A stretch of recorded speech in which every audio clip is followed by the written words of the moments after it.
احتفل العديد من سكان العالم مؤخرا بأعياد الميلاد مع الأهل والأصدقاء، وتبادل آخرون الهدايا. احتفال معتاد لكثيرين، لكن بالنسبة لمن فر من صراع دام لسنوات بالتأكيد يكون التأثير مختلفا.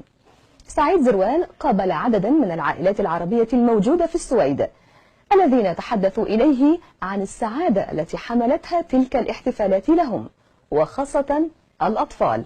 لنتابع.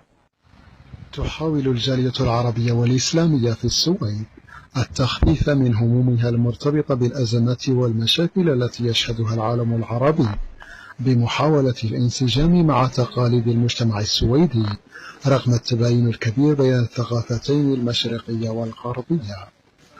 طقس السويد البارد يضفي أجواء خاصة على الأعياد الثقافية والدينية، ويعتبر امتحان لمدى تكيف الجالية العربية مع أجواء القطب الشمالي المعروفة ببرودتها، والتي يتحول فيها رجل الثلج إلى رمز للتسلية في ظل درجة حرارة تنخفض إلى ما دون 20 تحت الصفر. وتحفل الثقافة السويدية بعدة أعياد دينية واجتماعية، من أشهرها عيد القديسة لوسيا أو سانتا لوسيا، ويصادف يوم 13 من ديسمبر بتنظيم مسيرة لوسيا، ويتم ترديد أغاني خاصة بهذا العيد. وعيد لوسيا هو أحد الأعياد القليلة المشتركة بين الدول الإسكندنافية، والذي سمي بهذا الاسم نسبة إلى قديسة اسمها لوسيا توفيت قبل 300 سنة.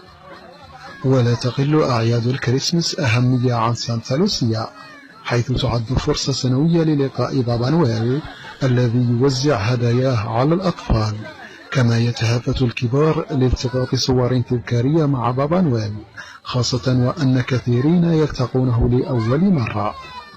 أول ما لقيت بابا نويل كتير فرحت، كان كتير حلو، وهون رقصنا وعطونا هدايا وشغلات هيك. من 5 سنين كنا بسوريا ما شفنا بابا نويل، كتير كان هذا العيد حلو، وكانت فرحنا وانبسطنا، عطونا هدايا ألعاب وغنونا، كان كتير حلو.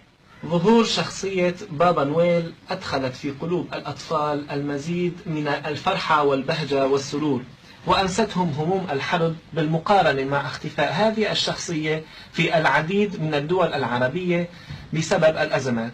أتمنى أن تعود سوريا وجميع الدول العربية إلى أفراحها عما قريب.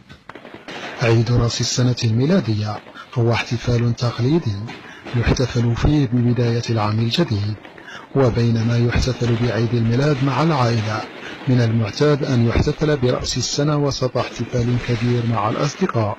هذا الاحتفال يميزه تنظيم حفلات بالألعاب النارية بمختلف المدن.